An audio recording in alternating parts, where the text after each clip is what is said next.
This is my ASMR channel, and I'm very happy to be back. I know it has been a very long time, 6 months I believe, and I would like to apologize sincerely to you all for my absence. There was several different reasons why I didn't make any content, and I don't feel like boring you all with the explanations.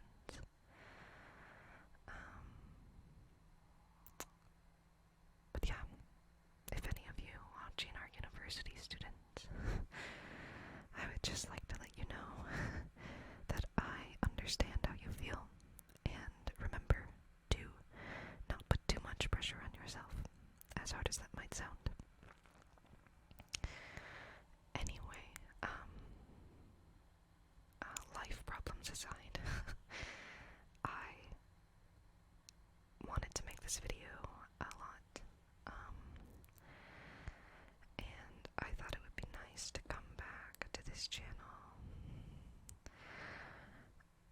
and talk about something that I really love, which is Middle Earth. Middle Earth. For those of you who are unaware, Middle Earth is the fictional fantasy land that J.R.R. Tolkien invented, I guess, or imagined for his world in The Lord of the Rings. The trilogy of books I have right here. And I know, I'm sure some of you were expecting an Elder Scrolls video. Don't worry, there will be Elder Scrolls videos still at some point in the future. But I just really like this, and this was on my mind, so I wanted to do this. I'm sure at some point in the future I will acquire a physical map of Tamriel or Skyrim, and we can go over that together. That would be lots of fun, I think. But right now, I only have a physical map of Middle Earth. So we're gonna use what we have. This is my trilogy of The Lord of the Rings. The first book, The Fellowship of the Ring, being the first part of The Lord of the Rings. Then, of course, The Two Towers, being the second part of The Lord of the Rings. And finally, The Return of the King, being the third part of The Lord of the Rings. These are pretty old copies of these books, I believe. At some point they belonged to one of my grandfathers. I'm sorry to say that I can't remember which. Either my mom's dad or my dad's dad. I think it was my mom's dad. I believe these are quite old. I think these were published in the 70s, 1976, I think. I could just look inside, but I will in a minute. But yeah, I wanted to show you all three of them because I think they're just nice books. They all have these lovely covers, so that nothing gets on the actual book itself. So yeah, let's take these out and get into it. In the back of the Two Towers, there is a full map of Middle Earth. It's an earlier version of the map. So there's actually a few mistakes on it.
let's jump right into it, I guess.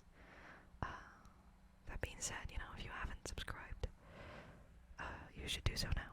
If you like Middle Earth, or the Elder Scrolls, or fantasy stuff in general, well, and ASMR, of course, but I assume you wouldn't be here if you didn't like ASMR. So yeah, okay, let's get into it now. This is my copy of the Two Towers, the second part of The Lord of the Rings by J.R.R. Tolkien. This version of this book has a full map of Middle-earth in the back of the book.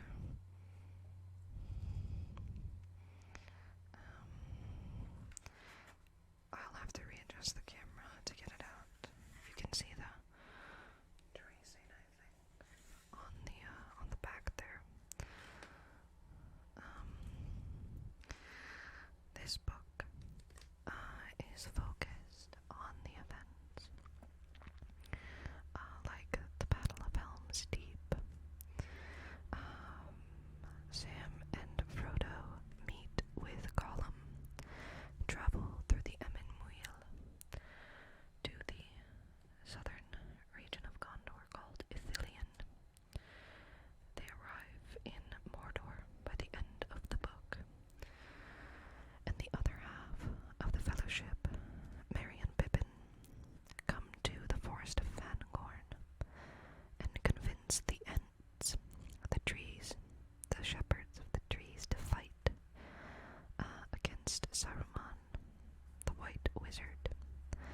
Gandalf returns as Gandalf the White instead of Gandalf the Grey. Aragorn, Legolas, and Gimli find Gandalf and come to the country of Rohan.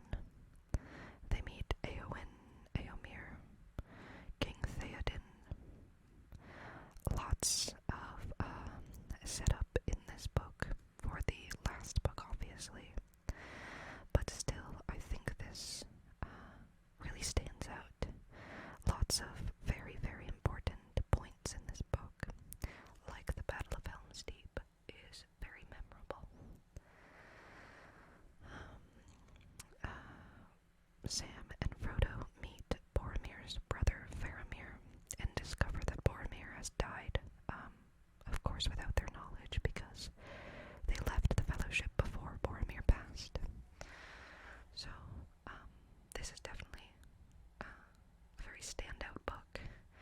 Sometimes books or stories that are like in the middle of a trilogy can be a bit boring, but I think this one is very well done. So I think most of Tolkien's work is very well done. I'm extremely biased. Anyway, as I said, here is the kind of like hardcover book. It says down here that this was £4.95 in the UK, £4.95 pence. People from the UK, please tell me if I said that wrong. Here are some reviews from many fancy authors like C.S. Lewis, he wrote the Narnia books, I believe, and was a friend of Tolkien's. I believe. Very simple title here. I love the decoration of the, I can't remember the name of these runes, but I believe they're dwarvish. And down here, I think this is either Sindarin or Quenya, both of which are Elvish languages that J.R.R. Tolkien created. The Two Towers being the second part of The Lord of the Rings by J.R.R. Tolkien. I should get something to trace with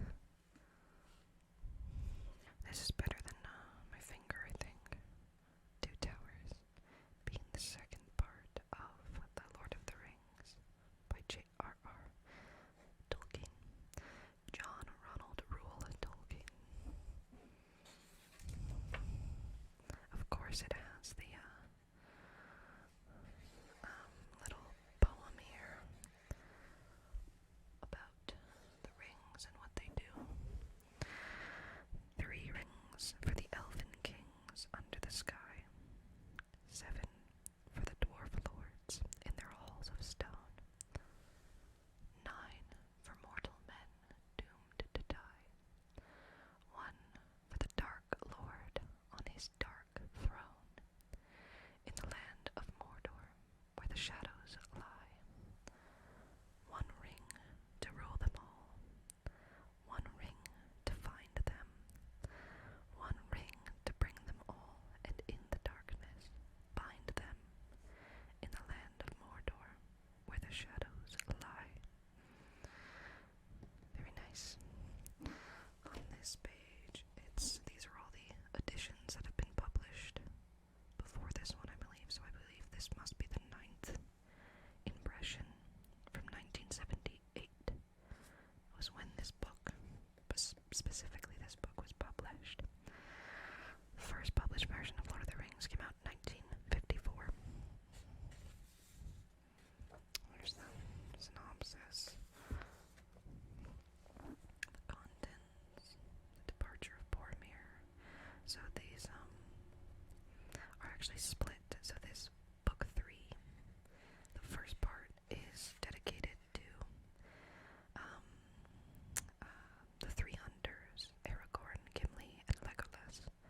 Then of course they come to Rohan, the Uruk-hai, and Treebeard. These are both about Merry and Pippin and the Ents in Fangorn. The King of the Golden Hall is Theoden in Edoras. Helm's Deep, we all know what that is. The Road to Isengard, so this is all about Gandalf, Merry, Pippin, Aragorn, Legolas, and Gimli, and the Rohirrim, so Éowyn, Éomer, Theoden. Book 2, or book 4, is about Sam and Frodo, Smeagol, or Gollum, and Faramir. Cirith Ungol, which is that fortress that they go into to get into Mordor. So yeah, and then it starts the departure of Boromir. This is such a sad chapter. This is when they all say goodbye to Boromir when he dies. It's so sad. It's really sad. But we're not gonna do that. We're going to... Sorry about this. I'm covering up that little hole because I think it's distracting. In the back. We're gonna take this out. But I have to readjust the camera, so I'll be back in a minute with that. Alright. So here is my map of Middle Earth. It's a bit zoomed in because this is mostly the area that we're going to be paying attention to. There's a small portion just down here and to the east that we will be discussing shortly, because there's really not that much to say about it because all of the events take place in this area, at least in the 2nd, 3rd, and 4th age. I thought it would be good if we started with just tracing Bilbo's journey from the Shire to Erebor, the Lonely Mountain up here, and also just to trace Frodo's journey from the Shire to Mount Doom and Mordor.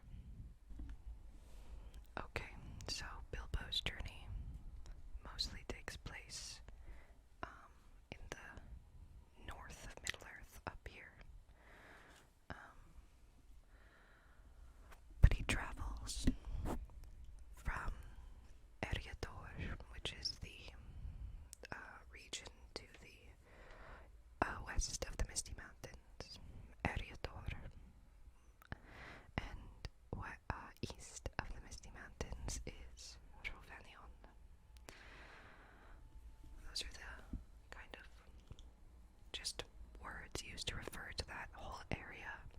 so you don't have to name all the specific places. So Bilbo, in The Hobbit, he travels from the Shire here in Eriador. It's hard to see, but it says Shire there. And it's even smaller, but it says Hobbiton just there. Hobbiton, Hobbiton, Hobbiton, Hobbiton, which is, of course, where Frodo and Bilbo and the whole Baggins hobbits are from. So from Hobbiton he travels with the company of Thorin Oakenshield and Gandalf across the old east-west road, which is unfortunately not lore accurate on this map. Even Christopher Tolkien, who is the son of J.R.R. Tolkien and is the one who drew this map, illustrated it, he says that this was a mistake and that the old East Road is supposed to be longer because it was built in the First Age by the dwarves of that time. So it's supposed to come past here to the Grey Havens, and it's also supposed to come further east all the way to the Iron Hills, which you can't see, but they're right there. So Bilbo travels with them, with the dwarves, across the east-west road. They pass through Trollshaws, where they're almost eaten, but Bilbo saves them with his quick wit, spares time until Gandalf returns. They come to Rivendell, where Elrond reads the map of Thrain and teaches them or shows them how to actually enter the Lonely Mountain. They travel across the Misty Mountains, through the Greenwood or Mirkwood, as it has already been corrupted at this point in time. Gandalf actually does not travel through Mirkwood with them, as he is busy here in Dol Guldur, an evil orcish fortress that Sauron uses as a kind of refuge in the early Third Age. The dwarves and Bilbo travel through on the Old Elf Road, which is not really marked on this map, and they are taken prisoner by Thranduil and the Wood Elves of Mirkwood. Of course they escape, because they have to come to the Lonely Mountain, but first they come to Esgaroth upon the Long Lake. I don't know if you can see that very well, the writing is small. And with some help of the people of Lake Town, they come to Erebor. Of course, Smaug emerges and kind of destroys Lake Town, but of course they overcome him and he is killed. And Thorin, then the battle of the Five Armies ensues, and Thorin and his two nephews, Fili and Kili, are unfortunately killed during the conflict. And so his cousin, Dain II, takes over, becomes king under the mountain. Dain was from the Iron Hills, of course. Many mountain ranges in Middle-earth are inhabited by dwarves, as is their kind of natural habitat, I guess. Obviously, Bilbo returns from Erebor to his home in Hobbiton in the Shire, to find his house being ransacked by his snooty relatives. Of course, when the company crosses over the Misty Mountains, they are captured by goblins, but Bilbo actually escapes earlier and comes in contact with Gollum, or Smeagol, who is in possession of the One Ring. After their game of riddles in the Misty Mountains, Bilbo gets the ring from Gollum and brings it with him. He uses it when he is talking to Smaug in the mountain, and obviously brings it all the way back home to the Shire, where on his 111th birthday, which I believe is about 60 years after the events of The Hobbit, he leaves the ring behind for his nephew, Frodo, to take care of. And then, about 17 years after his departure, after Bilbo's departure from Hobbiton, to visit the rest of the world once again, Frodo is told by Gandalf how important the ring is, and that is when his journey begins. So let me zoom out so that we can we'll stay here to go over the first part of the journey. So it starts off in Hobbiton once again. Frodo, at least in the books, tries to kind of do he tries to leave the Shire very quietly so as to not draw attention to himself, because he knows that the Black Riders are out looking for him. The Ring Wraiths are out looking for him. So him and Sam and Merry and Pippin travel. They don't take the road, but they take this kind of like little country path into old forest. They're first traveling to Bree to meet Gandalf at the Prancing Pony, as that is what he instructed Frodo to do before he left to take counsel with Saruman down here. That's Isengard. But they travel through Old Forest, where they meet some elves. First in the books they meet elves, and then they meet Tom Bombadil. Tom Bombadil, Tom Bombadil, Tom Bombadil, Tom Bombadil. And he gives them food and shelter and good stories. They also meet his wife, Goldberry, and then they continue on into this little hilly region called the Barrow Downs, where ancient kings of Arnor were buried, ancient kings and lords and princes. This region of Eriador is called the Lost Realm of Arnor, which was the kind of sister kingdom to Gondor in the south, which you can't see, it's down here. So they travel through the Barrow Whites, where they are once again rescued by Tom Bombadil. And when they arrive in Bree, they are unfortunately shocked to find that Gandalf is not waiting for them at the Prancing Pony, but someone else is. This is where they meet Strider, or as we come to know him later, Aragorn. And he tells them that he knows Gandalf, and that he can take them to Rivendell, where Elrond will be able to give them some advice. Aragorn actually grew up in Rivendell under Elrond's watch, as almost all of the heirs of Isildur have done, since the time that it was believed that there were no longer any heirs of Isildur. It's a bit hard to understand. So Aragorn takes them through the wilderness to Weathertop, or Amon Sul, which is again another ancient relic of the kingdom of Arnor, the tallest tower hill in this whole region here. So you could see all around you from Amon Sul. Of course, it is here that Frodo is stabbed by the Witch King of Angmar, the leader of the Ring Wraiths, and his wound never heals. But that is why they are rushed all the way to Rivendell.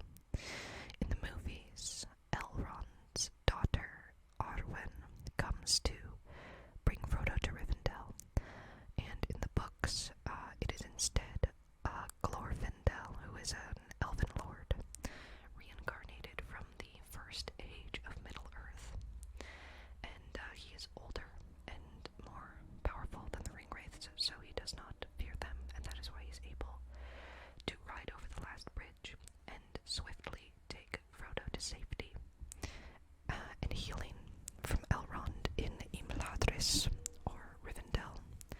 Imladris is the name, I believe the Sindarin name for the last homely house west of the Misty Mountains. Another name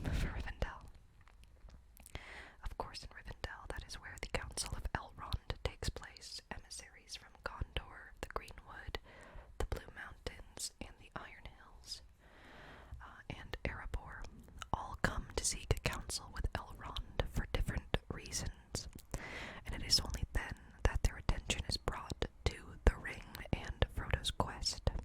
This is where we meet Boromir, who is an emissary from Gondor, as him and his brother have been having strange prophetic dreams that they wish to ask Elrond about.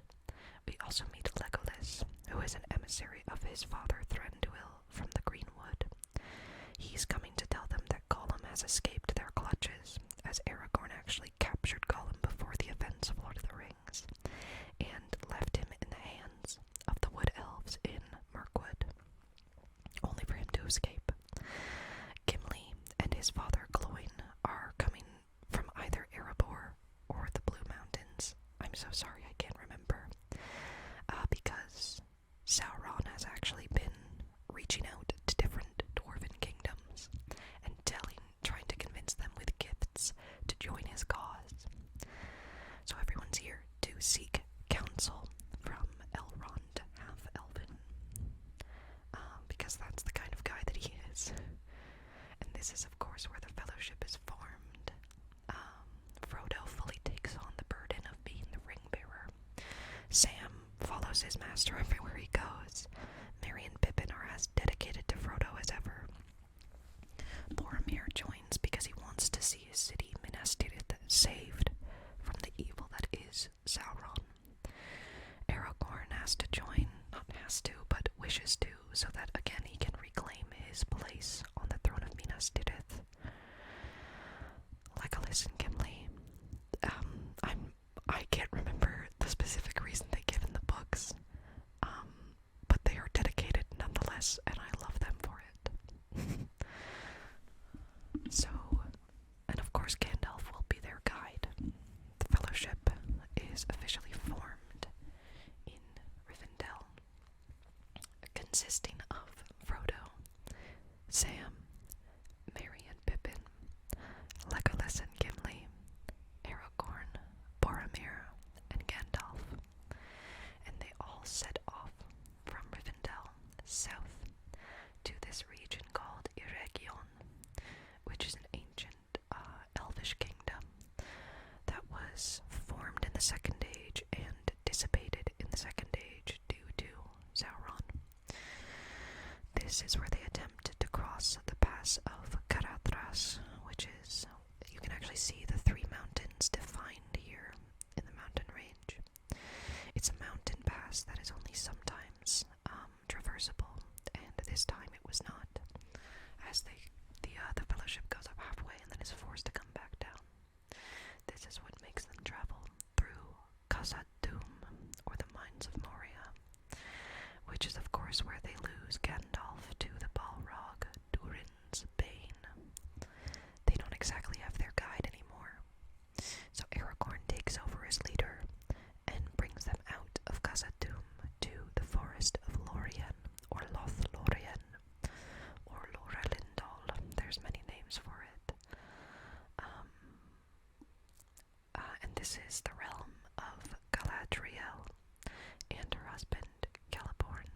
Galadriel has one of the elven rings of power, so her power is preservation.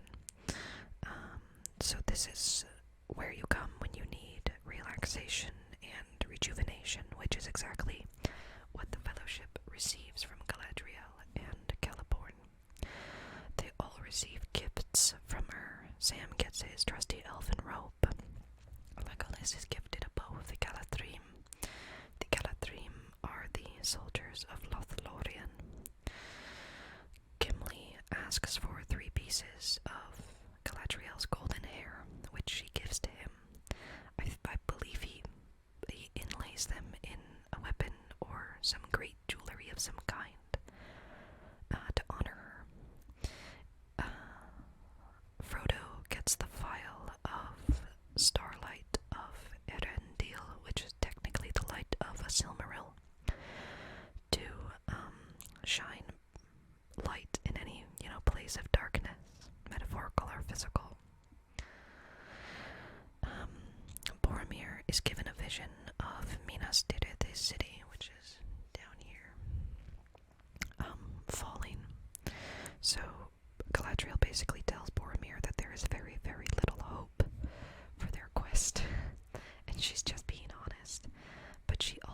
emphasizes that there is hope still. It's not as if it's gone. But this really shakes Boromir up, because the only reason he's on this quest is to save his city. So he just becomes really, really scared from this, and it really kind of messes with his mindset from that point on. So they're basically all each given advice from Galadriel. And she is very saddened to hear of the death of Gandalf, although she is wiser than they are, so she is kind of already aware that he's not fully dead. In fact, Galadriel is the first person Gandalf visits after his reincarnation. Another thing I wanted to point out in Lorien is when they first enter the forest, they are found by Haldir, who is the captain of the Galadrim, I believe. And he insists that they blindfold Gimli because they do not trust the dwarves. And Gimli is very offended by this, because it's only him that they wish to blindfold, none of the other Fellowship members. And he's rightfully offended by this. So instead of just blindfolding Gimli, Aragorn insists that each member of the Fellowship, including Legolas, who they were not going to blindfold because he is their kin, each member of the Fellowship is blindfolded and led into Lorien by one of the elves. And I think this is a really important scene in the book, because it really shows not only Aragorn's kind of skill as a leader, but also his love for the Fellowship and how they love and respect each other. However one of them will be treated is how they will all be treated. And I think that's just a good scene. Lorien is also where Gimli learns to really respect elves and their culture, because Galadriel is such a helpful leader that he earns respect for them here, in the same way that Legolas earns respect for the dwarves in Moria when he sees the kind of vast majesty of their skill. These two points are very important for those two characters and the rest of the Fellowship. So after rest and relaxation, the Fellowship is sent off along the Anduin, the Great River, by Celeborn and Galadriel in their canoes, and they travel down the Anduin all the way to the Falls of Rauros. Okay, let me adjust this. The Falls of Rauros are very important for the Fellowship. This is where the Uruk-hai are sent from Isengard to capture Frodo, or all of the halflings, I should say, because the enemy is unaware of which halfling holds the ring. Sauron only knows that a halfling has it. He doesn't know which one. So they're kind of blindly looking for any short person. Rauros, the falls are here, by the way. The big waterfall and the Argonath are here. And the waterfall is called Rauros. This is also where Boromir is unfortunately corrupted by the ring. Only for a short period of time, as we know. He is corrupted and tries to take the ring from Frodo.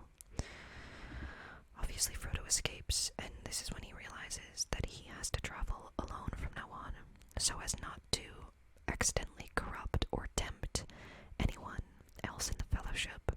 That's why he decides to travel alone east of the Anduin. Of course, not fully alone, as Sam follows him, and they go together. Boromir, after Frodo leaves, is so remorseful and regretful that he does everything in his power to save Merry and Pippin, Frodo's kin. And he is killed in the process.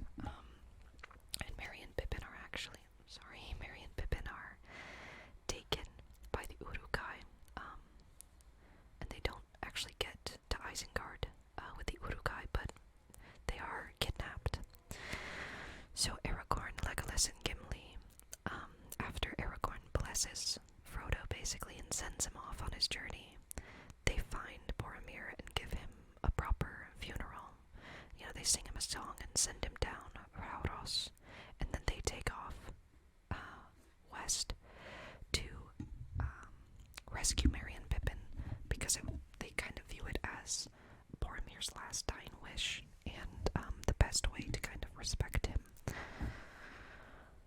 But unfortunately, I'm not going to discuss everything that happens in this area of the world, and we're going to focus on Frodo. Frodo and Sam continue into the Emyn Muil, which is this really hilly region that is very, very confusing. It's been kind of destroyed or messed up by Sauron in the past, so that's why it's so confusing.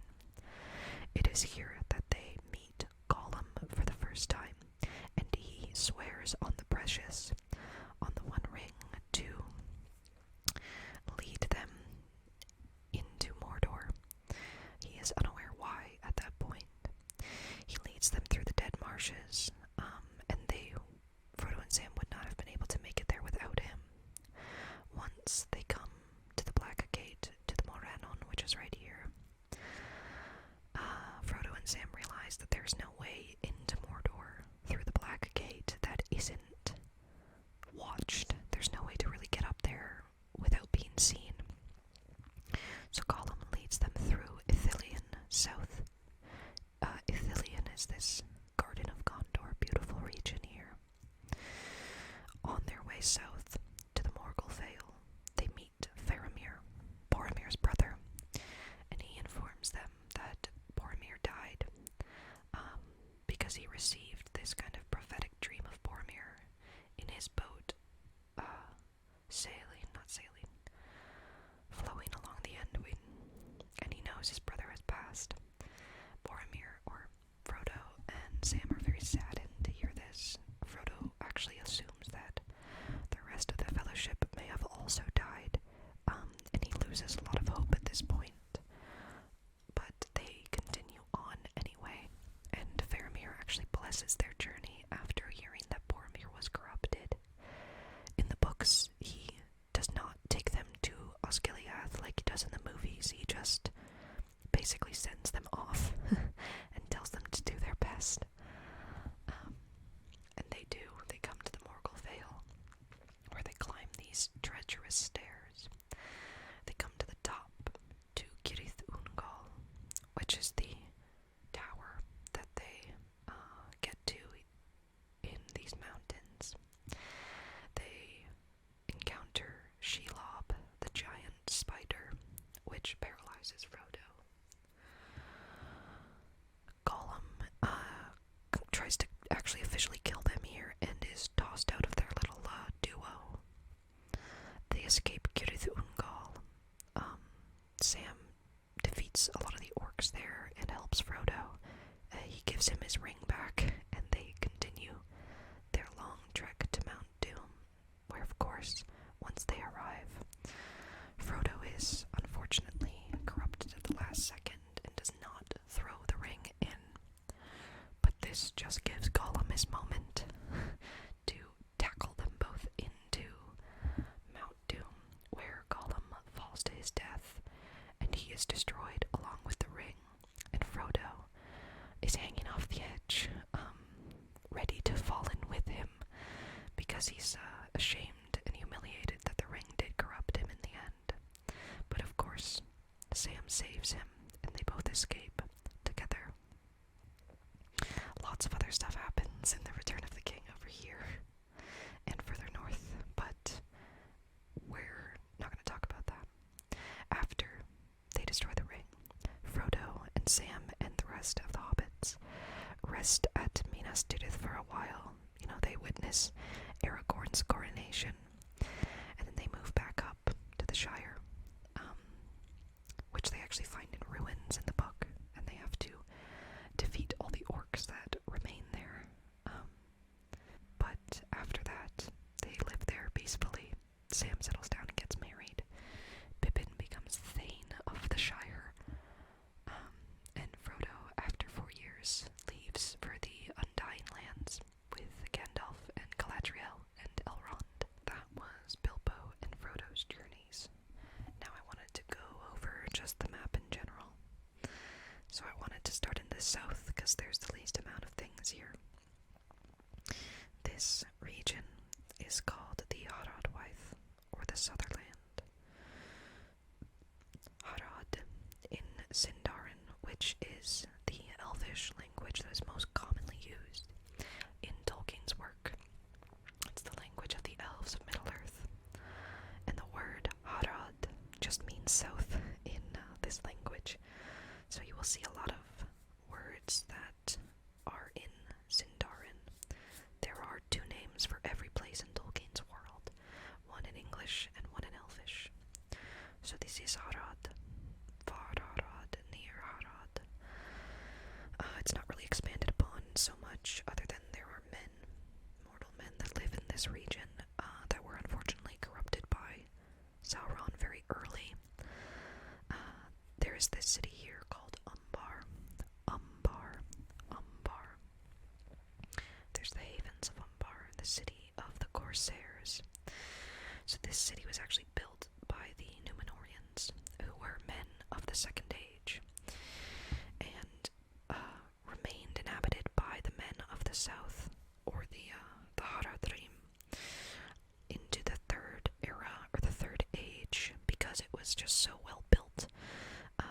Similar to how Romans built tons of cities during the Empire, and then the city just remained because it was so well built. So this whole area is south of Gondor. Even this area that is considered a southern Gondor, and during the War of the Ring, it's considered now a detestable and desert land. But we see again, Harandor just means South Gondor. So yeah, there's not much to say about this land, other than the men that live here have traditionally been enemies of the people of Gondor. But I believe after Sauron, or after Aragorn becomes king, he forms a couple peace treaties with them or something along those lines. But we can see that it is bordered by this place called Khand in the north and east, Mordor to the north, and Gondor also to the north, and the sea to the west here. Yeah, not much else to say, unfortunately. Khand is another region that is barely mentioned in The Lord of the Rings. I believe Tolkien says that once again there were mortal men here who were allied with Sauron, and they give Sauron horses during the War of the Ring, I think. But that's all I know about them. That's all that is said about them, unfortunately. Not much to expand upon there. I wanted to go over Rhûn next, because it's another region that is not widely expanded upon. So I thought we would just kind of almost get it over with. Rhûn is this entire eastern region, so there's more to the map if you go more east. It's just not on this map. And that whole area is called Rhûn, which of course, Rhûn means east, east in Sindarin or Elvish. We see that there is a large sea here called the Sea of Rhûn. We see there's a large forest here on the northeastern shores of the sea, and a little hilly or mountainous region on the southwestern borders of the Sea of Rhûn. There is some lore stuff that we can talk about in Rhûn. It is known that there were oxen or ox that originally belonged to one of the Valar, or one of the gods of Tolkien's world. And those oxen, also called the Kine of Ara, those oxen are said to have lived around the Sea of Rhûn, and possibly still live there into the Third Age. In fact, the horn that Boromir uses, his horn of Gondor, is cracked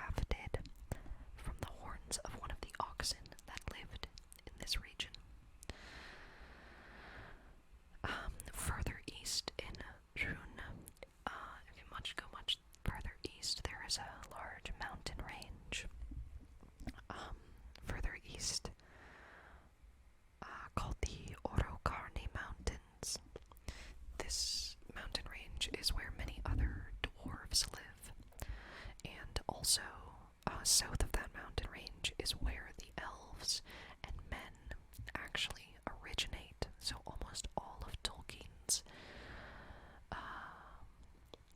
kind of races or species originate in the east, and then most of them will travel west over time. So that's a interesting theme that he has going on. But yeah, on our map, all we have is Rhûn and the Sea of Rhûn. These are not even named. So yeah, that's Rhûn. Next, we have the Iron Hills, another small region that is not widely expanded upon. Here you can see the CJRT, which is Christopher John Ronald Tolkien, I believe, which is J.R.R. Tolkien's son, as he was the one who illustrated this whole thing. Anyway, the Iron Hills. The Iron Hills are a region that was inhabited by the dwarves as early as the First Age because of the mass amount of iron in these mountains that they needed to create weapons and such. You can see this river flows from the Iron Hills into the Sea of Rhûn. This is called the River Redwater. Redwater.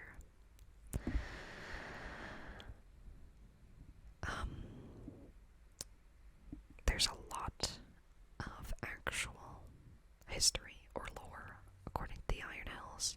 Traditionally, this whole place has been inhabited by dwarves. Part of the reason Erebor is such a big deal is just because the Iron Hills is so close. Traditionally, this east road here, all the way over here, was connected to the Iron Hills. Connected the Iron Hills down to Khazad-dûm, and then up again to Ered Luin, or the Blue Mountains in the far west. That road is only really used by dwarves now. Yeah, there's not much else to really say about the Iron Hills. Except Dain II, who was king here for a long time, eventually became king under the mountain after Thorin Oakenshield passed, or was killed, during the Battle of the Five Armies. Alright, let's get into something that everyone actually wants to see. Mordor. Mordor is the region in the southeast of Middle-earth that has been inhabited by Sauron since the Second Age.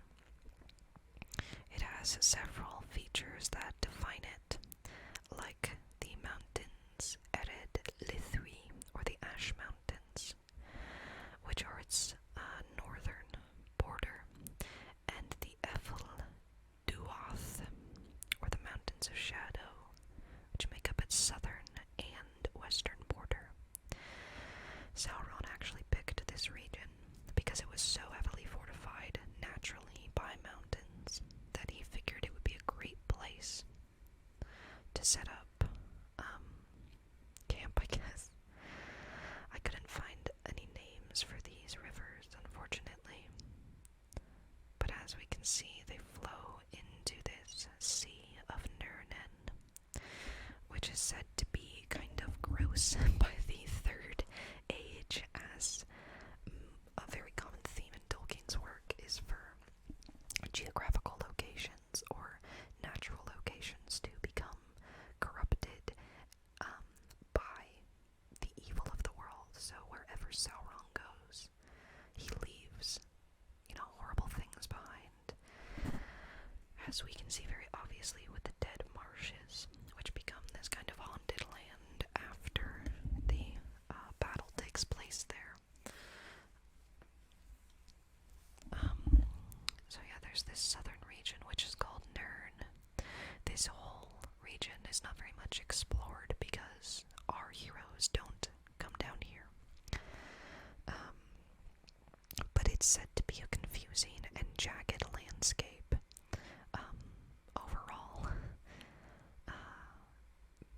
And that's probably on purpose because Sauron doesn't want you to know where you are.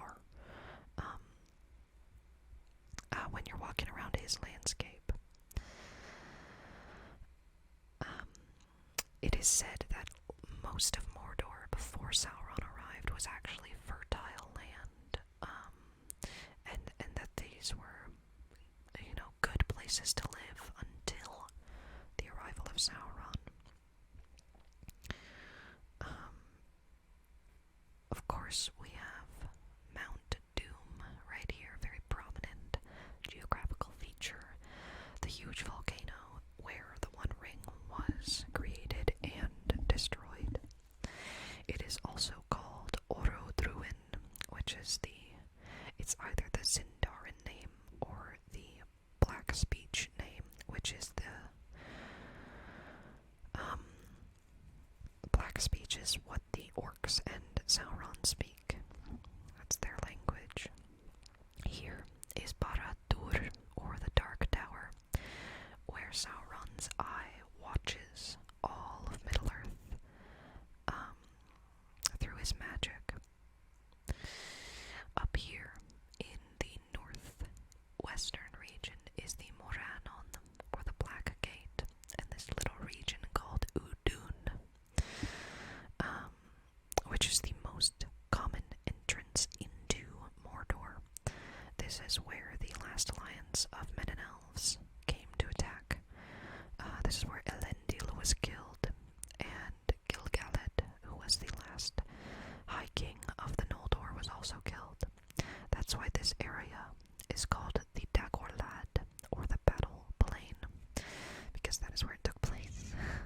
Another thing about Barad-dûr is that it was actually destroyed during the last alliance of men and elves in the Second Age, but rebuilt in the late Third Age, and then once again fully destroyed when Frodo destroyed the ring. This right here says eyes and mouths, and I couldn't find really much about that other than it is inside Udun, so sorry about that. Here is Minas Morgul, which is a big city that was originally called Minas Ithil. You'll see Ithil is right here as well in Ithilien. And Ithil in Sindarin means moon. So Minas Ithil meant Tower of the Moon. Minas Tirith used to be called something else as well, Tower of the Sun, but I can't remember for the life of me what it was called. But it's probably in my notes once we get there. But yeah, this is Minas Morgul right here. Again, a lot of this area was actually inhabited by Gondoran or Gondorian men for a long time until Sauron came and corrupted it all. Very unfortunate. But obviously they defeat him, so it's okay. That is Mordor, bordered by Gondor to the west, and to the east is Rhûn and Gond and such, so there's not really a threat coming at Sauron from this angle. Probably why he's not so worried about it. Let's get into Gondor. Alright. Gondor. The Kingdom of Men. Really one of the remaining kingdoms of men by the time of the Third Age and the War of the Ring. As you can see, it encompasses a vast area of land, and before the Second Age, it is said that much further south also belongs to Gondor. All of Mordor was Gondor's. But by the Third Age, their borders are very small because of the threat of Sauron. Gondor, in Sindarin, means stone land. So, in the same way that Mordor means dark land, Mor means dark, Dor means land, Gon means stone, Dor means land. In Sindarin, of course. Gondor, as a kingdom, was founded by Isildur, son of Elendil, in Second Age, 33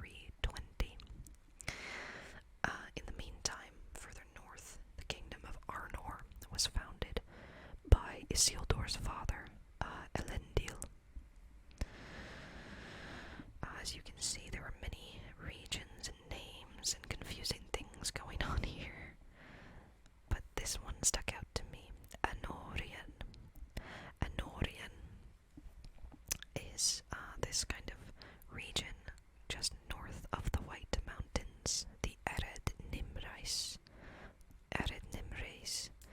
If anyone knows the correct pronunciations, please, please, please tell me in the comments. And Anorian actually means sun region, or sunland. I just remembered the old name for Minas Tirith. Minas Tirith used to be called Minas Anor, which means Tower of the Sun. So originally it was Minas Anor and Minas Ithil instead of Minas Morgul and Minas Tirith. I can't even remember what Tirith means. But yeah, there's Anorian, just north of the White Mountains of Gondor. Much of Gondor is south of the White Mountains, as you can see. But yeah, Ithilien. Let's talk about Ithilien, often called the Garden of Gondor, as it is a heavily forested region, very fertile land, lots of birds, many different flowers and plants, and nature in the region of Ithilien. It sounds like a very beautiful place when you read about it. This is where Sam and Frodo meet Faramir. It's bordered by the Efel Duath on the eastern border of Ithilien, so that must be intimidating. It is said that by the Third Age, this river Boros here is the main border of Ithilien, although in more ancient times, this river, I believe, was the border for Ithilien, although it is not marked what it is called on this map.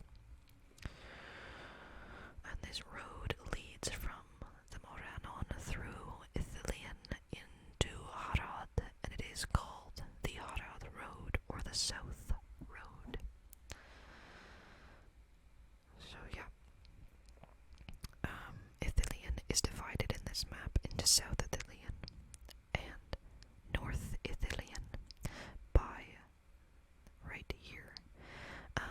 This kind of four-way area is where Osgiliath is.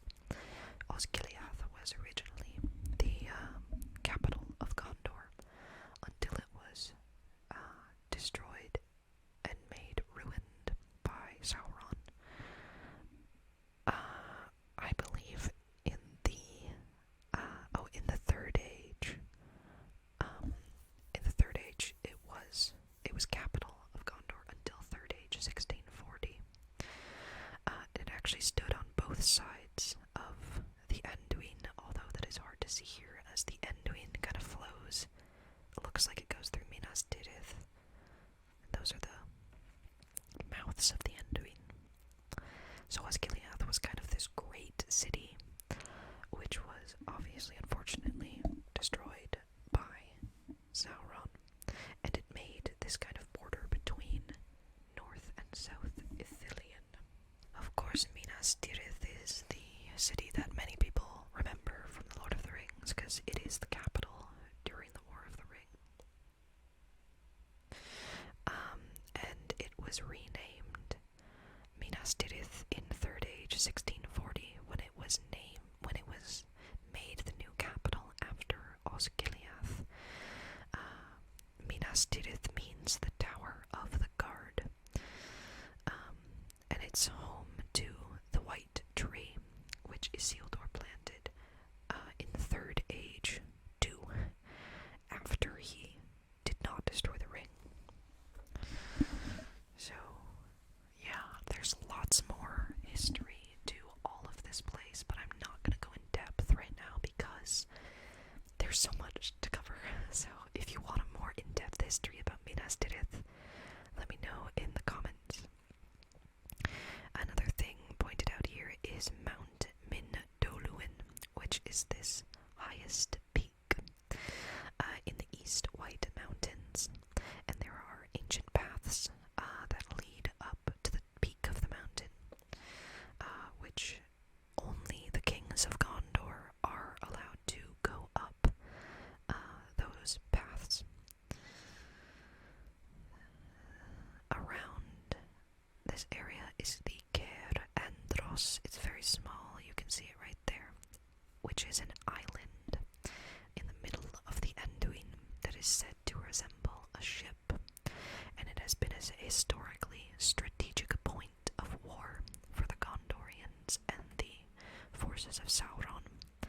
So basically, whoever owns this whole area. So it's a really, really big deal. Yeah. But that's this kind of northern region. Let's talk about southern Gondor, which seems to make up most of the place. As you can see, it's very broken up by rivers and mountains and foothills. Nonetheless, many people live here, as they kind of have to. Where else is there? These are sometimes referred to as the Outlands, or lands south of the White Mountains. Let's start with Anfalas, or Longstrand. This is a fiefdom. Basically, that just means that a lord rules over it. There's no known cities in Anfalas, only smaller settlements, villages, farming settlements, basic stuff. Apparently there are scattered woodlands that are not marked on this map. This whole coast was actually assaulted by corsairs from Umbar coming up from the south during the War of the Ring, but they were rescued by Aragorn after he was crowned king. As you can see, there is a river that makes up the western border of Anfalas. This is the river Lefnui. Very hard to see there, but it is marked Lefnui. And the river Morthrond in the east makes up Anfalas' east border. And then, of course, it is bordered by the Bay of Belfalas to the south. But yeah, just a farming region, really. Next, we have Leimdon, which is very badly marked right here. No offense, Christopher Tolkien. It's spelled Lamedon, which is another fiefdom of Gondor that is more densely populated than Anfalas. There's a river here that runs straight through it, called the River Giril. In the east, there is the River Ringlow. This is the River Morthrond. This is the River Ringlow in the east. And that's that little area. Also, here is Belfalas. This is a major area in Gondor called Dol Amroth, which has traditionally been ruled by the princes of Belfalas under the kingdom of Gondor. You can see here it's bordered by the River Gilrain in the east. This whole area is called Belfalas. This area was originally inhabited by elves in the First Age, which may contribute to why it is such a lovely place to be. There's a small area up here, which is called Eric, and it is very, very small. But there is a mark there that says Eric, and that is where Aragorn recruits his ghosts from the past. This whole area is Lebanon. The river Sarni flows through it. It's bordered by the Anduin in the east, as Ithilien is on the other side, and Harandor to the south. Right here, this big area is called Ether Anduin in Sindarin. These are the mouths of the Anduin, so the Anduin flows all the way from the north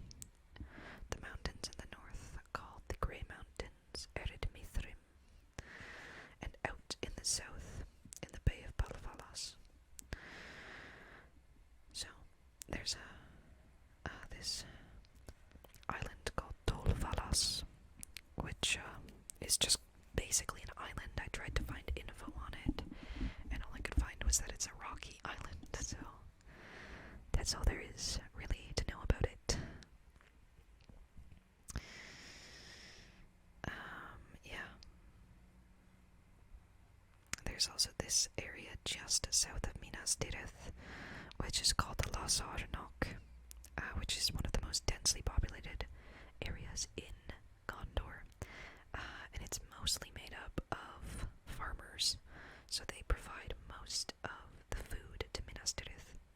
And this small river here is called the River Eruai. Forgot to mention Pelargir,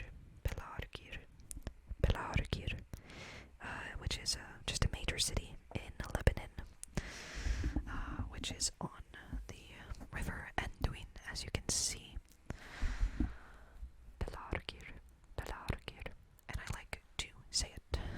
And that is Gondor, the White Mountains, Arnor, the Outlands, Anfalas, Belfalas, Lebanon, Losarnok, Pelargir, Lamidon, Beneath Galen is just supposed to be a very nice grassland, marked here. It's just supposed to be a nice place, apparently. I say we move north to Rohan, just north of the White Mountains and Gondor. Rohan, also called the Riddermark by its own people, was once actually a part of Gondor, until a man named Eorl the Young basically proved his prowess to a king of Gondor whose name I can't remember, and he gifted him this area, this grassland area where they became the Rohirrim, or the Horse Lords. They developed their own unique language and culture separate from those of Gondor. And they often refer to themselves as Eorlingas, which means the sons of Eorl the Young. I believe Theoden actually says Eorlingas when he leads the Rohirrim into battle at Pelennor Fields in the movie. But Eorl swore an oath of friendship to the kings of Gondor and the stewards of Gondor, I guess. So that is why they have such a strong alliance. The capital of Rohan is here, Edoras. It is a hill fort town on the slopes of Eret Nimrais, and you can see all around Rohan from Edoras. Another place that is significant is Helm's Deep right here, which is that fortified siege castle within that small valley of Helm's Deep, where there is a major battle in the Two Towers. So that's where all of the people of Rohan will come when there is crisis in their homes.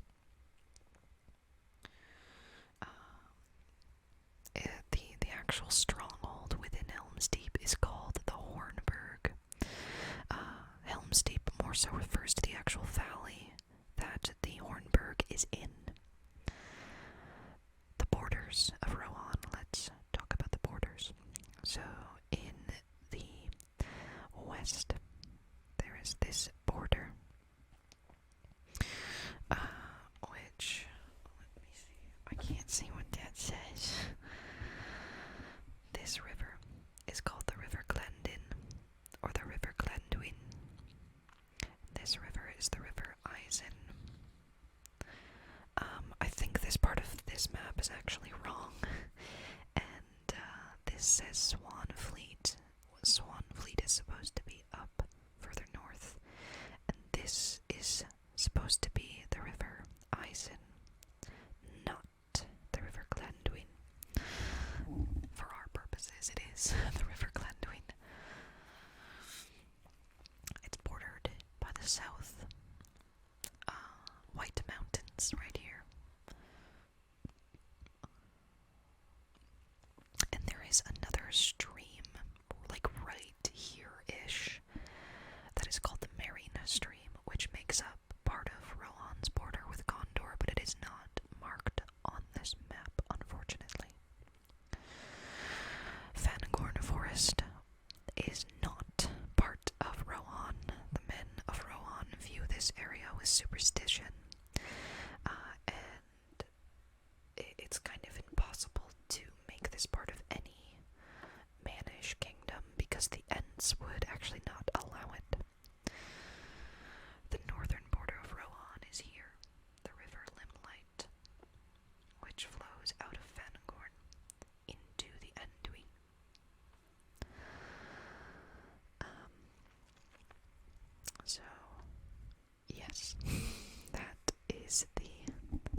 West Fold.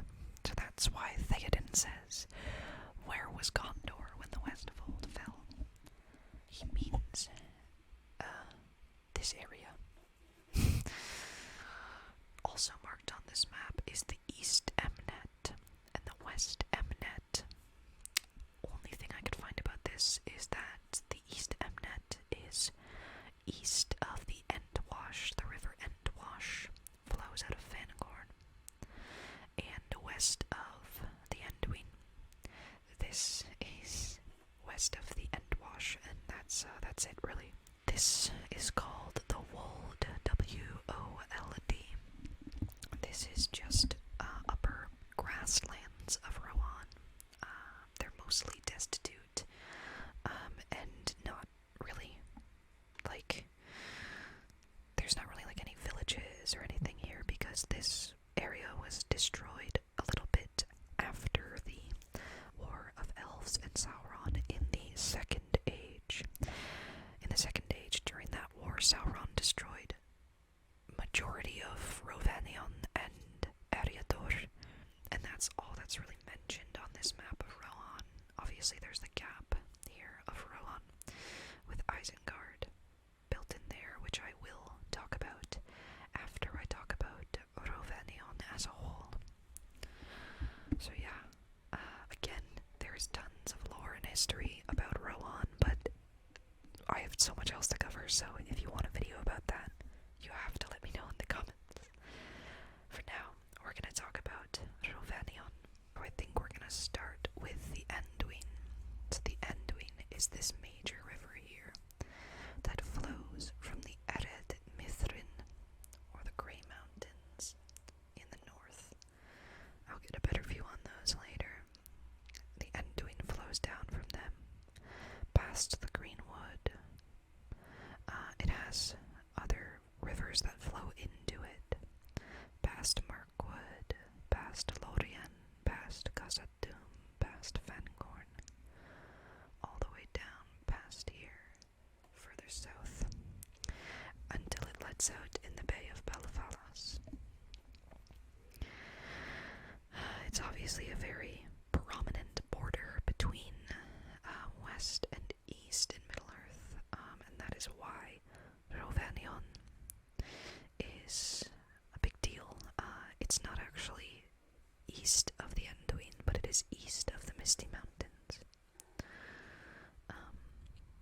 Yeah, traditionally, the Anduin has been a sort of border between evil and good, between Mordor and the rest of Middle-earth, so it's quite significant.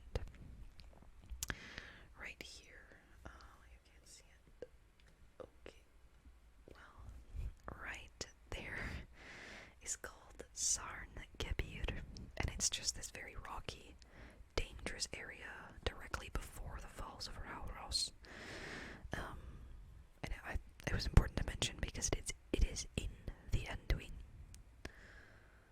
Another area here is the Emyn Muil, which we already sort of discussed. The very confusing land that was sort of destroyed by Sauron during the War of Elves and Sauron in the Second Age. Same with this Nindalf and Wetwang, or Dead Marshes area. These are just marshy areas that were kind of made that way because of the devastation to the land there. The Brown Lands here was an area that used to be beautiful, used to be full of forests and grasslands, and was where Treebeard says the Ent wives, so the female version of the Ents, used to have their gardens. So in this area used to be where the Entwives lived, until it was destroyed by Sauron in the Second Age and never restored, and the Entwives went missing, which is very sad, and they were never found, which is also very sad. Next we have Dol Guldur, which is this fortress I already vaguely mentioned. It was built, the fortress itself was built in Third Age 1000 by Sauron as he was regaining power under the name was actually just a big hill that was a kind of sylvan elf capital. Sylvan elves are elves that never traveled west of the Misty Mountains. So many elves traveled west of the Misty Mountains, or Ithaglir, as they're also called. But the Sylvan elves did not, and many of them lived here before it was overtaken by Sauron. During the events of The Hobbit, Sauron is driven out by the White Council. And in Third Age 319, which is the year that Frodo destroys the ring, Galadriel and Thranduil assault Dol Guldur with their joint forces. And Galadriel is said to have actually thrown down the old fortress to the point where nothing was left of it ever again. So it is said Galadriel kind of used her power, her ultimate power, to fully destroy Dol Guldur, the fortress, so that there was not even any ruins left, and she renamed it Amon Alang, which means Bald Hill, and it was once again a place for sylvan elves to gather and live. So that's really awesome. I love Galadriel so much. Okay. Mirkwood. So we kind of mentioned Mirkwood as I was talking about Bilbo's journey. Mirkwood, originally called the Greenwood, was only named Mirkwood in the Third Age because it was corrupted by Sauron and his evilness at Dol Guldur. The Greenwood used to be much larger. According to Treebeard, at some point it was connected to Fangorn. At some point, most of Middle-earth was supposedly covered in forests. In the north of Greenwood, here we can see it says Wood Elves. That is where Thranduil has his little kingdom of elves, which represents, or kind of mimics, an older elven kingdom, which was called Doriath, which was part of the continent of Beleriand that was sunk into the sea at the end of the First Age. Thranduil was alive at that time, actually. But yeah, they live here. There's also these mountains of Mirkwood, just a mountainous region within the forest. This river here, which flows through it. This river is just called the Forest River, which ends up at Esgaroth upon the Long Lake, ends up at Lake Town upon the Long Lake. Of course, Erebor, the Lonely Mountain, is here. And the river running flows out of Erebor, south and east into the Sea of Rhun. This is called the River Running. It was the home of Thorin, son of Thrain, son of Thror. Primary line of Durin.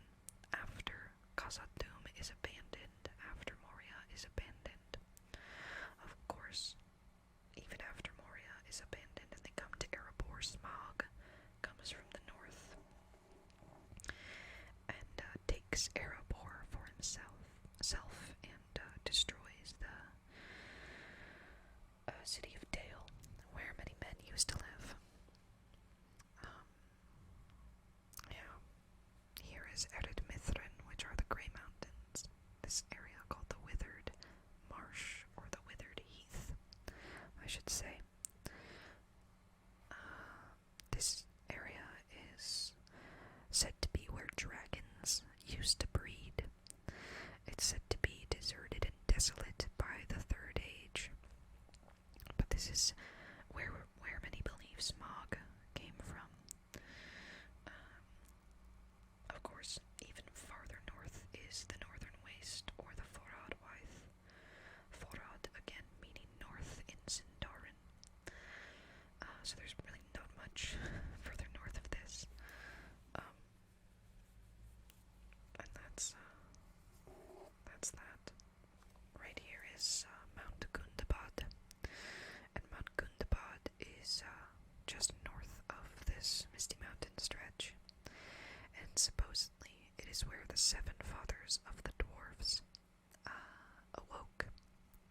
layers of the trees before the first age.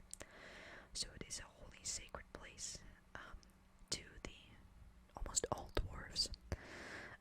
But unfortunately, by the mid-second age, it was assailed and assaulted by orcs and overrun until the late second age, when it was taken back by the dwarves, only to be taken again by the dwarves and by the orcs in the third age, and finally taken back during the war of the dwarves and orcs in the later third age. Yeah, it's a bit of a mess, but hopefully fully restored. As you can see, the old forest road comes through Mirkwood here. You see the titles for the Misty Mountains, also called the Hithaeglir. Hithaeglir, Misty Mountains. Right here is the River Gladden, which flows into the Anduin from the Hithaeglir. The River Gladden and the Gladden Fields are where Isildur was killed. So after the War of the Ring, or the last alliance of Men and Elves, Isildur was traveling with his sons to Imladris Rivendell. But this is where he was assaulted by orcs, and he jumped into the river to escape them, only to be shot by the orcs, and for the ring to fall from his finger. This is supposedly where Gollum found the ring thousands of years later. Right here is the Dimrill Dale. The Dimrill Dale is a lake on the east side of Moria. It feeds this river, the Silver Lode, which flows into and out of Lorien. The Dimrill Dale is sacred to the Durin's folk dwarves, because this is supposedly where Durin the First, Durin the Deathless, founded Moria. This is where he decided he would build Khazad-dûm. So it's very important to the dwarves. Of course, further down is Lorien, and this river, which is called the River Nimrodel, flows through and out of Lorien. We know all about Lorien already, though. Of course, it is the Golden Wood and the dwelling of Lady Galadriel, her husband Celeborn, and their many people, the Galadrim. It is supposedly the only place in Middle-earth where golden malorn trees grow. And the only other places where they grow are Numenor, or were Numenor, in Dol Eressëa. Dol Eressëa is an island on the shores of the Undying Lands that is sacred to the elves. So Lorien is a sacred place to the elves and to many other people. It is also said that in the Fourth Age, after the War of the Ring, some malorn trees were planted in the Shire. I can't remember exactly who by. Again, we could go over the history of Lorien in another video if you guys are interested, because there is a lot to say about this place. It has been inhabited since the First Age by Nandoran elves. Nandor elves are those who remained east of Hithaeglir in the First Age, along with the Sylvan elves, who are, I think, more specifically forest elves. So yeah, we could go over the history of Lorien perhaps another time, because there is a lot to say, and this video is already getting on. So I want to talk about Fangorn.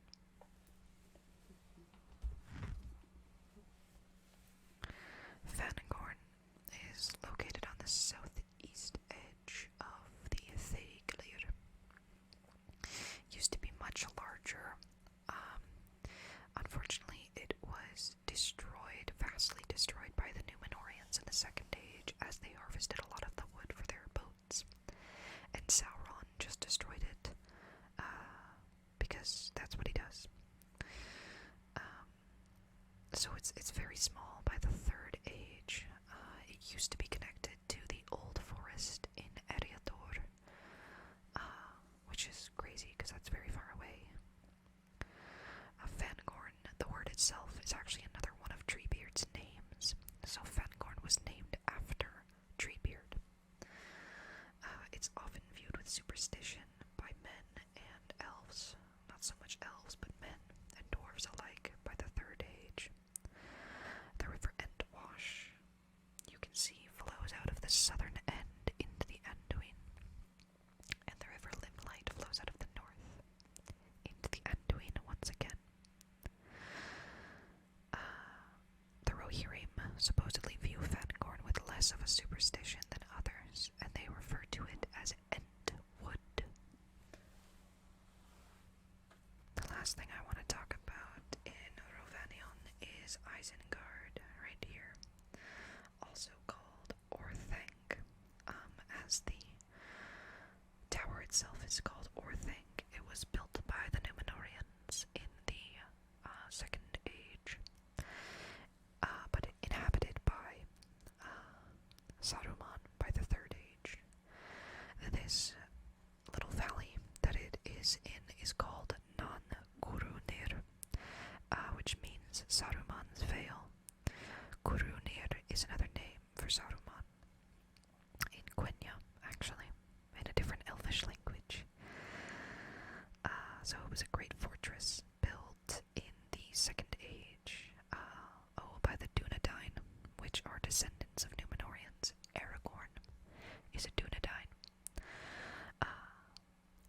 So, yeah, it was built by Númenóreans, and in here they placed one of the 7 Palantiri, one of the 7 Scene Stones, which is part of the reason why Saruman seeks it out in the Third Age. It was mostly not deserted, but just not really considered as important by the time that Saruman appeared in the Third Age, 2759. He came here from the east, after exploring the east, and basically said, like, I'll protect this place if you let me live here, basically. And he does for a time until, of course, he reveals himself to be a traitor in the Third Age, 3018. And as we can see, the river Isen and the river Glanduin flow from here, although, like I said, this is, if you look at almost any other map of Middle-earth, this is wrong right here. But still, worth mentioning. So that is Isengard, or Orthanc. Alright. Eriador is the last area we'll be going over on our journey through Middle-earth here. I would like to mention the Misty Mountains, or Theiglir, as the division between Eriador and Rovanion is, of course, the Towers of Mist, Theiglir, in Sindarin. So there are points in this mountain range that I'm just gonna go over, like Carn Doom at the top here, which was originally the chief fortress of the Witch King Angmar, as you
was specified several times that Mount Gundabad is the northernmost point of Ithaclir, so I believe these are the mountains of Angmar, but it is not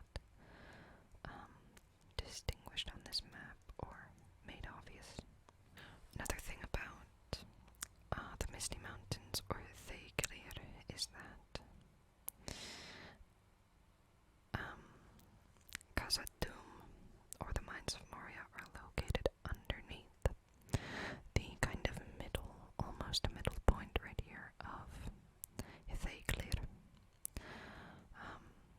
They're located under the three peaks, which one is called Caradhras, which we mentioned the Fellowship tried to pass over and failed to do so. These are the three peaks here. 1, 2, 3. So the first is Caradhras, which is the Sindarin name. In English, it is called the Red Horn.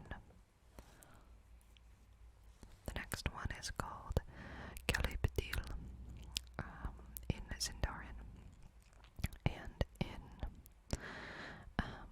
English it is called the Silvertine or Silvertine. The last one is Fenithwil. It's, I'm not sure how to say that one, but that's its Sindarin name, and in English it would be called Cloudy Head. Something to note about Mount Silvertine or Calipedil is that the dwarves in Khazad-dûm built what is called the Endless Stair from the peak of the Silvertine mountain down to the lowest point under the earth, under Khazad-dûm.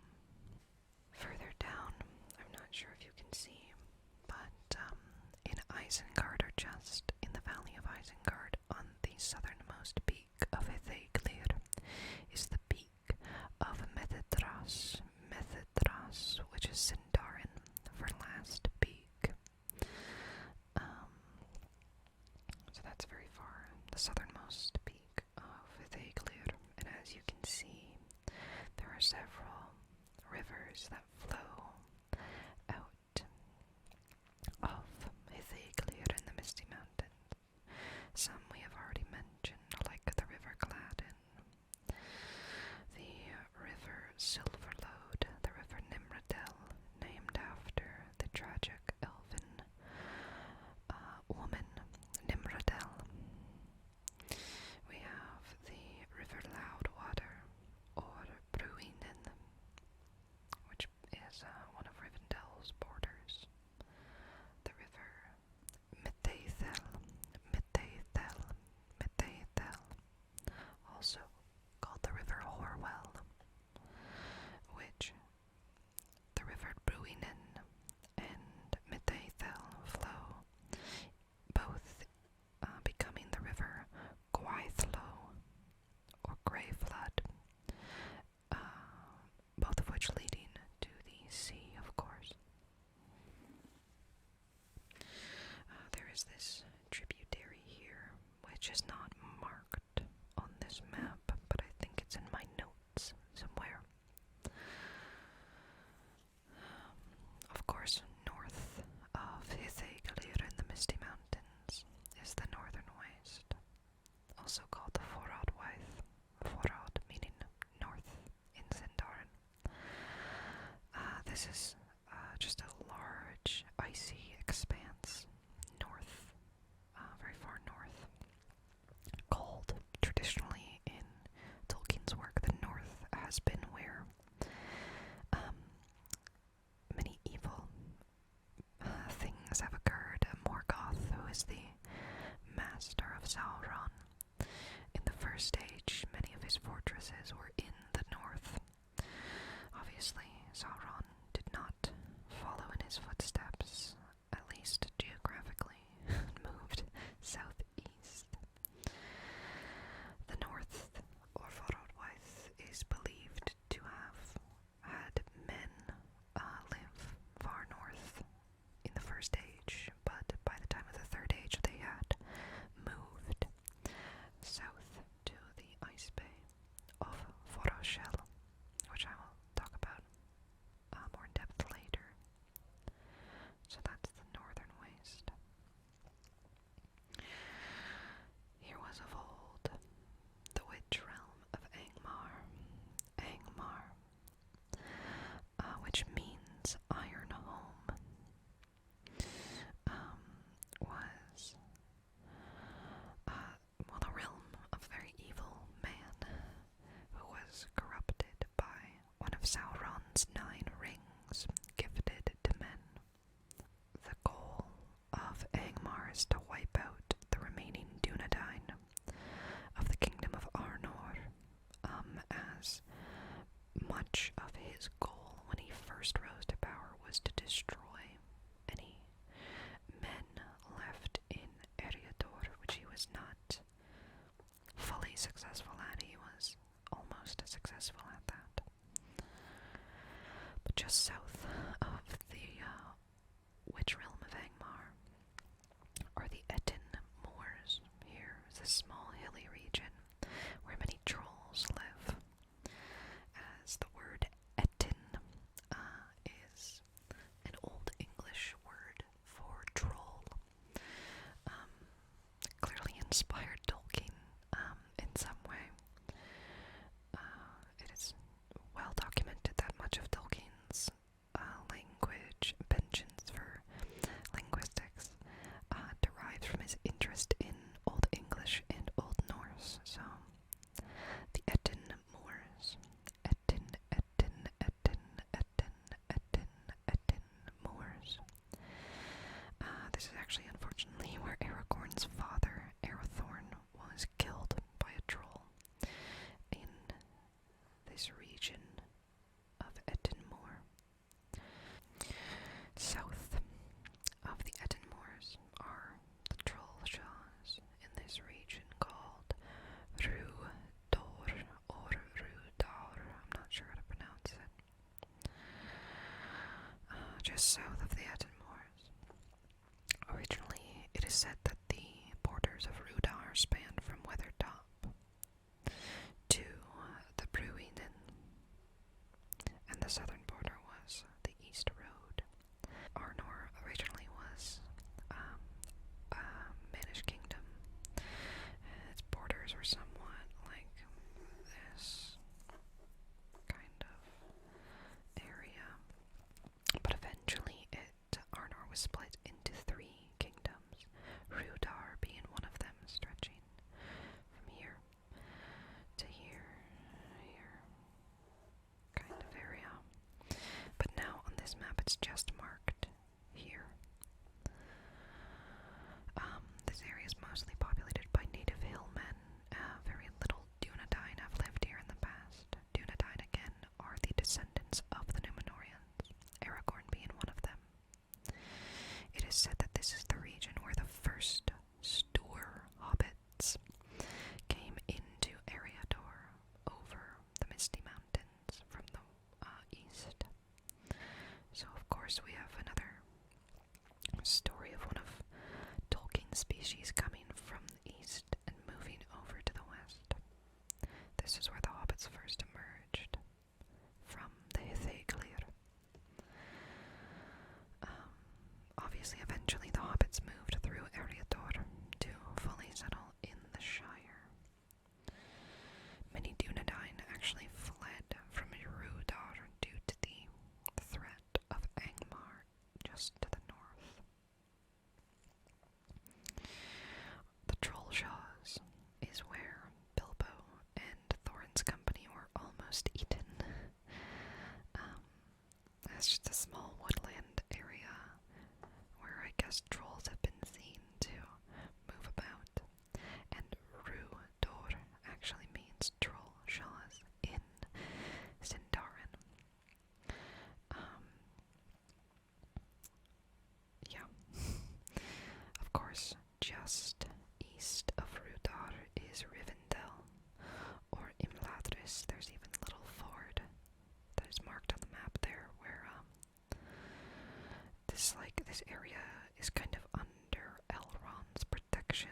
He wields one of the rings of power, just as Galadriel does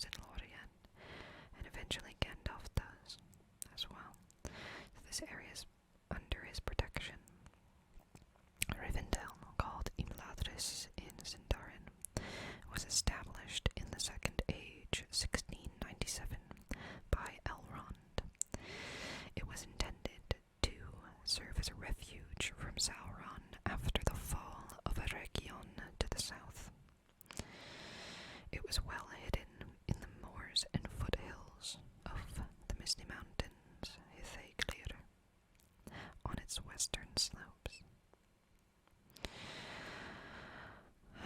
Elrond or Sauron, I should say, was pushed out of Eriador with the help of the Númenóreans in the Second Age. And that is when Gil-galad, the last king of the Noldoran elves, and Elrond is Noldoran, a Noldoran elf law. Galadriel is Noldoran elf. Glorfindel is Noldoran. Can't think of another prominent figure in this story who's a Noldoran elf. Not in Lord of the Rings, at least, maybe. In the Silmarillion. Anyway, Gil-galad gifted the Ring of Air, Vilya to Elrond. There's a lot to be said about Imladris and Rivendell in general. It's another one of those places I could make a whole video on, like Lothlorien or the Greenwood or any place in Middle-earth, really, except for Harad. South of Imladris and Rivendell is Eregion. Also, in brackets, it says Hollin, Hollin. And Eregion in Sindarin means land of the holly. It was originally a Noldoran kingdom, Noldoran elf kingdom, established in the early Second Age. In Second Age 750, it was established by Galadriel and Celeborn. Until 1350 Second Age, they crossed the Theglir and moved into Lorien. So 150 years before they left, in Second Age 1200, a man or elf named Anatar,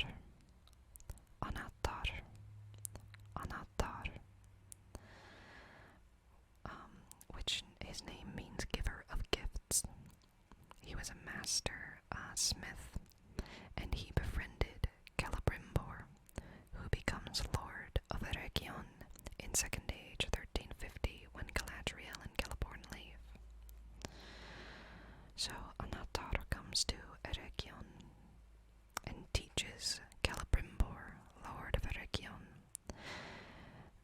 many things. Not all of them good.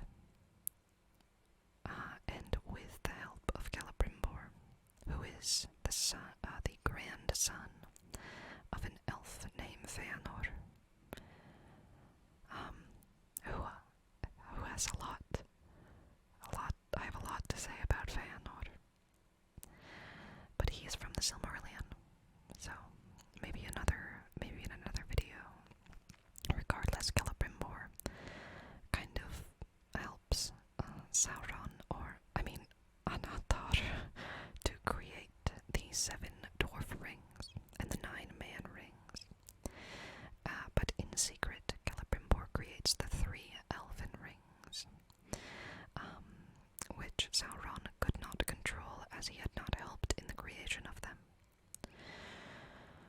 So Anatar also in turn creates the 1 ring in secret from Celebrimbor, and Anatar eventually reveals himself to be Sauron. And so Celebrimbor attempts to save all of the rings, but only manages to save the 3 elven rings, Narya, Vilya, and Nenya. And then Sauron outright attacks Eregion in Second Age 1697. As we can see, lines up with Elrond's establishment of Rivendell directly after Eregion falls. Celebrimbor is actually killed in this encounter, this attack from Sauron. But the surviving population of elves flee either further west to Lindon, which was a kingdom, an elvish kingdom, another Noldor, an elvish kingdom,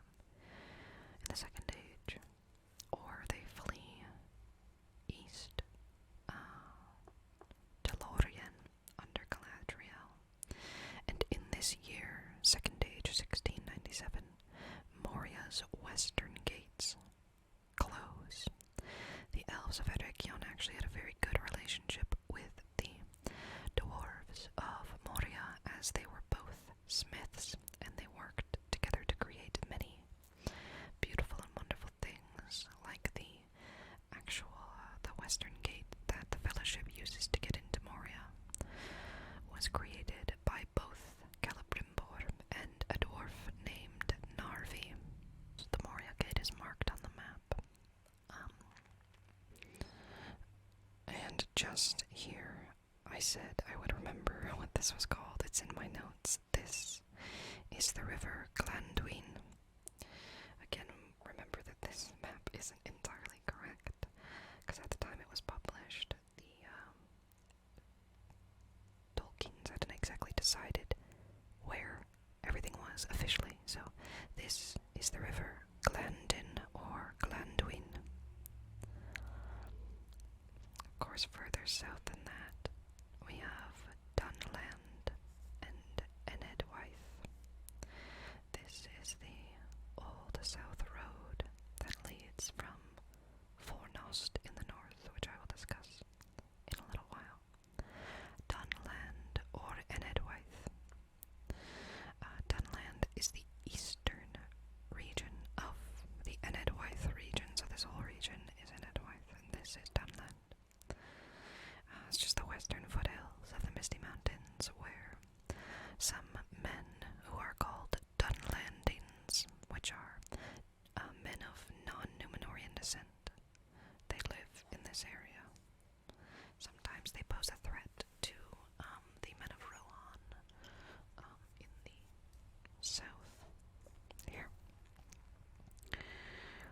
The Enedwaith region, and the Mineriath region both used to be heavily forested regions. Sorry about that. Used to be heavily forested until the Second Age. But this area was settled by men in the Second Age, who were, of course, non-Numenorian men. Now, I have to get a little bit into the lore here, because the Numenorians are men who are descendants of the Edain. I know, more descendants. So in the First Age, there was a whole continent to the west of Middle-earth. They were connected. There was a whole continent called Beleriand, where many events of the Silmarillion take place. Almost all of the events take place there. And there were men who lived there called the Edain, and they were friends of the elves. And after the First Age, when Beleriand was destroyed, the Edain were offered an island called Numenor, where many of them chose to move to sail to live there and establish a place of their own. But many men also stayed behind, and some of them settled here. So they were descendants of the Edain, but not Numenorians. And in the Second Age, the Numenorians came back to Middle-earth to rekindle, to reestablish themselves. And they first befriended the men of this region, until the Numenorians began to cut down trees en masse. They began to cut down huge swaths of forests for the sake of building new ships, because they were seafaring people. So the men of this region eventually became hostile towards the Numenorians for destroying their home, and vice versa. So deforestation basically raged through this region of the world, until the Numenorians left. But after they left, Sauron came up from Mordor and wiped out anything else. So these areas, all those basically empty of people and trees, still have small forested regions, like here and there, that are not marked on this map, but they are there. But most of this region has been abandoned by those who once lived there, unfortunately. So it was mostly just a grass plain by the end of it. This right here is called the Tharbad. It's just kind of little settlement set up by the people of Arnor as kind of a last stop before they went all the way south to Gondor. So that's why that is marked on the map. Although it is to note that Tharbad was deserted by Third Age 2912 due to a large flood. Gandalf actually says in the books that he assumes, or he hopes, that this area will be once again filled with life and people during the Fourth Age, after everything has kind of settled down. Minhiriath here, which in Sindarin means between rivers, as it is between the river Gwaithlo, or Grey Flood, and the river Baranduin, or Brandywine, which some of you might recognize the name. Same idea, men lived here for a long time until the Númenóreans showed up in the Second Age, and then of course Sauron also as well. So same kind of idea. In Minhiriath as Enedwaith, they went through the same kind of thing. The only difference is that traditionally Minhiriath has been part of Arnor, and the Enedwaith has not been part of Arnor or Gondor, so that's a bit of a distinction.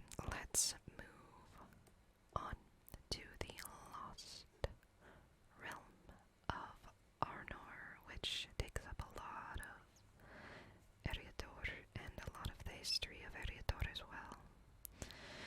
So the lost realm of Arnor was the northern kingdom established by the Númenórean Elendil, who was the father of Isildur and Anarion. Arnor's largest borders took up most of Eriador and stretched from the Gulf of Lune in the west to the river Gwaithlo, or Grey Flood, in the east, or the river Horwell as well here. And the capital of Arnor is right here on the Lake Evendim, or Nenuial. It's not named, but you can see a small dot on the southeastern side, and that is the city of Anuminas. Anuminas, I should say. Originally was the capital, but the capital was eventually changed to this right here, Fornost. Fornost. The Númenóreans sailed back to Middle-earth, into the Gulf of Lune in the Second Age, 600. Here they met their distant kinsmen, the men of Minhiriath and Enedwaith, and other men that lived around Bree and such. And they also met the High King of the Noldor, Gil-galad in Lindon, which is this stretch for Lindon, which means North Lindon, and Har Lindon, South Lindon. So they met and befriended the High King, Gil-galad of the Noldor. Unfortunately, Númenor did face a downfall and sunk in the Second Age, 3319, many thousands of years after they first sailed into the Gulf of Lune. But Elendil fled this with a small portion of Númenóreans and his two sons, Isildur and Anarion. And Elendil meets Gil-galad in Lindon after sailing up the river Lune, and they quickly become friends and allies. And the other men of Eriador quickly accept Elendil as their leader and king. Gil-galad befriends Elendil, and here on the Tower Hills, very hard to see right here, Gil-galad builds 3 white towers as a symbol of friendship, which are called the Emin Biraid, and in one of these towers, Elendil places a palantir, one of the 7 scene stones of the Númenóreans, which technically the scene stones were created by Noldoran elves, but anyway, Arnor itself was officially established in Second Age 3320, 1 year after the fall of Númenor.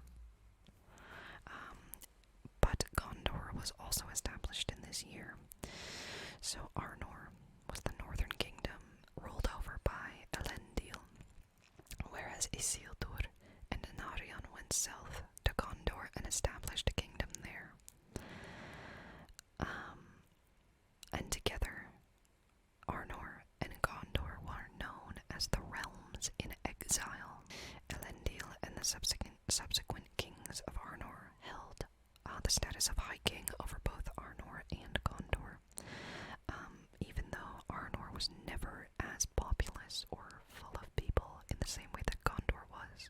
And also during Elendil's time, Weathertop was built, or Amonsul was built, and another Ballandiri was stored in Amonsul. As I mentioned, it was the highest hill in the Weather Hills, so it could see all around Arnor, basically. Very, very important spot in Eriador. Arnor fell into ruin, mostly after the war, the Alliance of Men and Elves.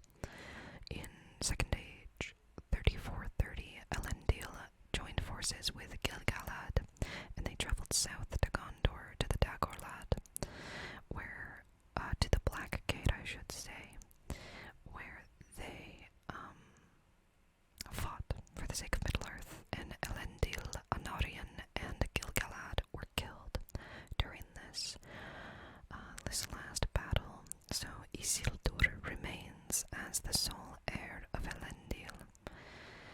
And of course this is when he refuses. This is when Isildur cuts the ring from Sauron's finger, and then fails to destroy it in the Orodruin, or in Mount Doom. And Arnor basically falls into decline after this, as the major players in the region kept it going are gone. And by Third Age, 861, the capital was Fornost. And in Third Age, 861, the 10th king of Arnor, King Erendur, dies, and Arnor is split into three. For his three sons becomes the kingdoms of Arthedain, Cardolan, and Rudar, as I mentioned earlier. And they just kind of descend into like petty fighting over the whole region, especially Weathertop. And then that's what causes, or not what causes, but what gives Angmar the ability to kind of come in and just mess everything up. In Third Age 1601, the hobbits settle in the Shire and make this kind of pact with the king of Arthedain that they will just, live there, basically. In Third Age, 1974, Angmar takes Fornost, the capital, like the official capital of all of Arnor, right? So many of the men flee west, but they are actually backed up by reinforcements from Rivendell, and Glorfindel chases the Witch King of Angmar away, I believe, and he is technically defeated somewhere around here by Glorfindel and his men. And the remaining men of Arnor live in this area in Rudar. Like I said, the heirs of Isildur grow up in Rivendell with Elrond. That's a very, very quick history of Arnor. These places are pretty sacred to them. The hills of Evendim here. Lake Evendim, as the ancient capital, is there, also called Nenuiel. Fornost, and the North Downs. Downs is just kind of like another word for hilly region. It's used a lot in this area. Yeah. Obviously you see the Old East Road travel through Eriador, but as I mentioned several times, it's much longer than this. So the Hills of Evendim is an interesting place because in the early Second Age, Galadriel and Celeborn dwelt in this area for a time before they established Eregion. And then it became very sacred to the men of Arnor. I just think it's interesting that Galadriel is connected there. Lake Nenuiel, or Evendim, which is actually Hobbitish for evening or dusk or glow, and Nenuiel means Lake of Twilight. obviously Anuminas lays on the southeastern shores. The river Baranduin or Brandywine flows out of it through just past Old Forest, makes up the border of the Shire, down into the sea. In 4th Age, 15, just a couple years after fully defeating Sauron, King Aragorn comes from Minas Tirith to dwell by Lake Evandene for a time, as it is sacred to him, because he is descended from the men of Arnor, so it's a very important place. Again, we have the Weather Hills, another important place for the Kingdom of Arnor, as Weathertop and Amonsul are here. There's also a very small area right there called the Midgewater, which is part of the area that Aragorn leads the hobbits through while they are coming to Rivendell. This is where they are camping and they see Gandalf fight the Ringwraiths on top of Weathertop from where they're camping. Another small area mentioned here on the map is the Chet Wood. It's very hard to see right there. Chet Wood is just a woodland area north of Bree. There's a village there called Archet, and Aragorn and the hobbits spend a couple days there. So yeah, it's just mentioned. Of course, we have the South Downs, again, just another hilly region to the south. Separates the South Downs and the Barrow Downs right here are basically the same. It's just that they're separated by the Old South Road or the Greenway, which is called the Greenway because in Bree this road is it's used so little that grass has grown over it, so it's called the Greenway. And it separates the Barrow Downs from the South Downs. The Barrow Downs, again, are called Tirn Gorthad in Sindarin, and many men of the First Age used to dwell here, and they would bury their dead here. And then, when Arnor was established, they continued to bury their dead here as well, so it's a sacred place to the men of Arnor, but it's also a little bit haunted, because Frodo and Sam and Merry and Pippin all get attacked here by a Barrow Wight. So there are many barrows here and standing stones from the Edain before those of Arnor. So it's an important place. Just east of that is Bree. A bit hard to see on this map as well, but Bree is just right there. And I didn't think there was going to be a lot to say about Bree, but it's said that men actually settled this area in the First Age. And so men have been living in this area for a very long time, according to Middle-earth history. Of course, it became part of Arnor when it was established. And when hobbits were migrating west of the Theglir in the Third Age, many of them settled in Bree. There is still a large hobbit settlement in Bree. When Frodo and the gang travel through there, obviously the Greenway comes out of Bree, covered in grass, and that's why it's called the Greenway. There's some other things in Bree, like the Prancing Pony, which is a important stop in the Fellowship of the Ring. It's hobbits and men coexist here, and it's very common for travelers to come through here, as you can see. The East Road goes through Bree, and also the South Road, which, like I said, people don't use it very often, but in the past they have, so it would be stopping at Bree very often. There's lots of travelers there. West of Bree and the Barrow Downs is Old Forest, which is kind of like the eastern border of the Shire. The Brandywine would be more so the eastern border, but they really like to stay away from Old Forest because it's scary. Many hobbits talk about seeing giant trees walking around in the forest. most hobbits are considered a bit silly.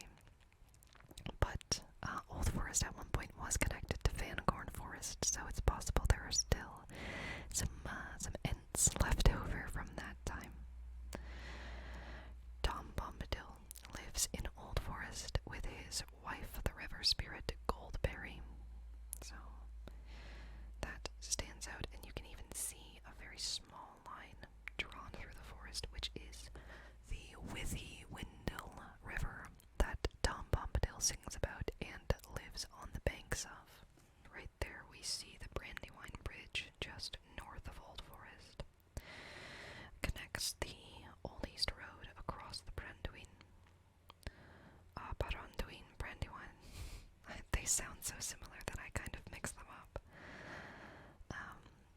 And obviously this is used as a crossing for travelers. The hobbits don't use it though, but it is a very common crossing nonetheless, marked on the map. The Baranduin is considered the farthest that most hobbits will go east in the Shire. There is a region here called Buckland, which is very hard to see, but it is right there. Buckland, which is where Merry, Pippin, and Frodo were born. Frodo lived there until his parents died.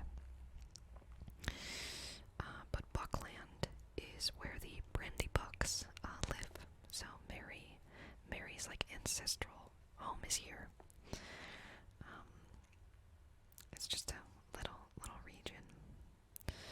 Of course, if we go further west, we find Hobbiton in the Shire as well. Another region. It's just a hobbit village where Bilbo and Frodo are from.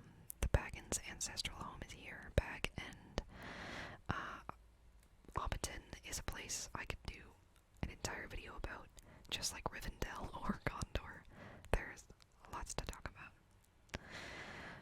But further west is Mikil Delvin on the White Downs. And the White Downs are just these little hills here. Mikil Delvin, I think that's how you say it, please correct me if I'm wrong, is like the unofficial capital city of the Shire in general, so it's a pretty big deal. Many of Bilbo's, like, his loot from his adventures are on display at a museum in Mikil Delvin. Very fancy. These are the Far Downs, again very hard to see, just beside Mikil Delvin. They are what the hobbits consider far, or out of the Shire, farther to the west. Just more hills. And this is the West March of the Shire. It's just between the Far Downs and the Tower Hills.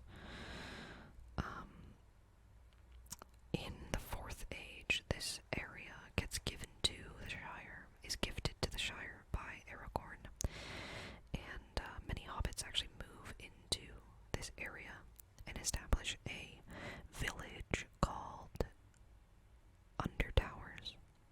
The Tower Hills here are considered to be tall towers by the hobbits, so that's why they're called the Tower Hills. And there were 3 elven towers, as I mentioned before, that were built here by Gil-galad for Elendil in the Second Age. And in the Third Age, elves from all over Middle-earth would actually make pilgrimages to the Tower Hills to see the towers. Frodo and Sam and Merry and Pippin meet some of these elves on their way to Old Forest, right around here. I feel like I remember the elf's name is Gildor Inglorian, but that might be wrong. Please correct me if that is wrong. We're really getting close to the end here. We have the Ice Bay of Foroshel again, which is actually much larger. This map says that it's just this area, but the Ice Bay of Foroshel is actually this whole huge bay further to the north. Just another little mistake on this early map. And it is said by the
this map.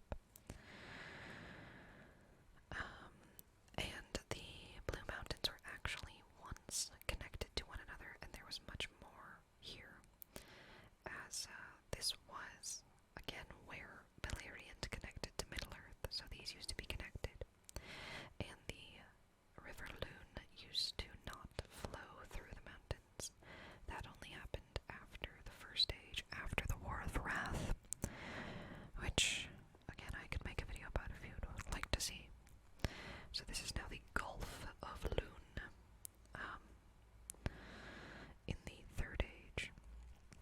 Here, of course, at the kind of mouth of the River Lune is the Grey Havens, or Mythlond, which was established in Second Age 1 by the elf Círdan, who is lord of that area, and he's a master shipbuilder who has been alive since the First Age, and he wields the elven ring Narya until Gandalf arrives in Middle-earth, and he gives it to him.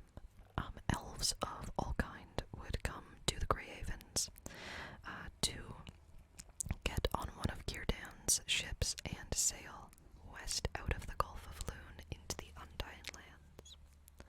Of course, this is also where the Númenóreans landed in Second Age 600, and also where the Istari, or the Wizards, landed in Third Age 1000, so Gandalf, Radagast, and Saruman, and the two blue wizards landed here in Third Age 1000.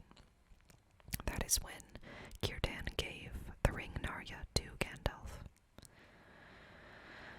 The largest population of Noldor left in Middle-earth is in Lindon, or the Grey Havens, in this area, because they're gradually all leaving, so this is where they all are.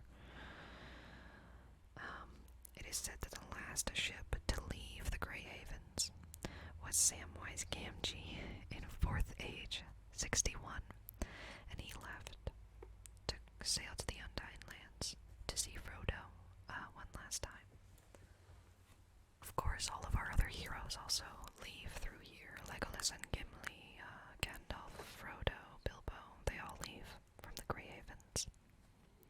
For Lindon is North Lindon, Har Lindon, South Lindon. This area was all inhabited by Noldor elves, so they were all under the rule of High King Gil-galad until he died in Second Age. I can't remember exactly which year. And technically Elrond would be the next in line to be king, High King of the Noldor, but he has continuously refused the position. Fair enough, I don't blame him. In Ered Luin, when it was part of Beleriand, actually used to be home to two great dwarven cities, Bellacost and Nógrod. They were built under the mountain range in the First Age. Then, of course,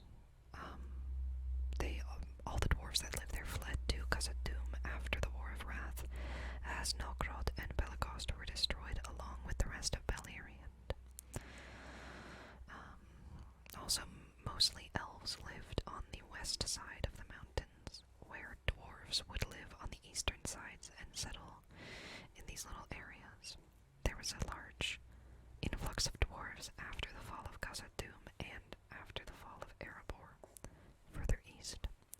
This little area right here called Forlond, which is another harbor, I believe. And it was built by elves after the fall of Beleriand, but it's not really necessarily important, I guess. I think this is Harlond, which is, again, north and south. Yeah, that is kind of it. I mean, there's also the sea, which is called Belegaer, or the Sundering Sea. And if you go far enough west as an elf or with an elf on a boat, you will come to the Undying Lands. But that is it. That is Middle-earth.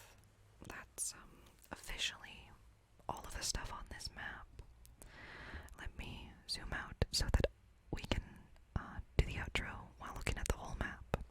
Okay, well, thank you guys so much for watching. I really hope that you guys enjoyed this video. Let me know if you want to see more kinds of map videos in the future. I would love to do a map of Tamriel or Skyrim at some point. I would also like to look at a map of Beleriand and Faerun and all those fun things. And it would be best if I could do that together with you guys. So yeah, let me know if you like this kind of video. Thank you all so much for watching. Thank you all so much for subscribing and for supporting me when I wasn't even here. It really does mean a lot. Yeah, I promise there will be Elder Scrolls still in the future. But there will also be more videos like this, more Lord of the Rings focused. I want to make a Baldur's Gate video. I have lots of plans, but I want to know what you guys are interested in. So please always, always, always tell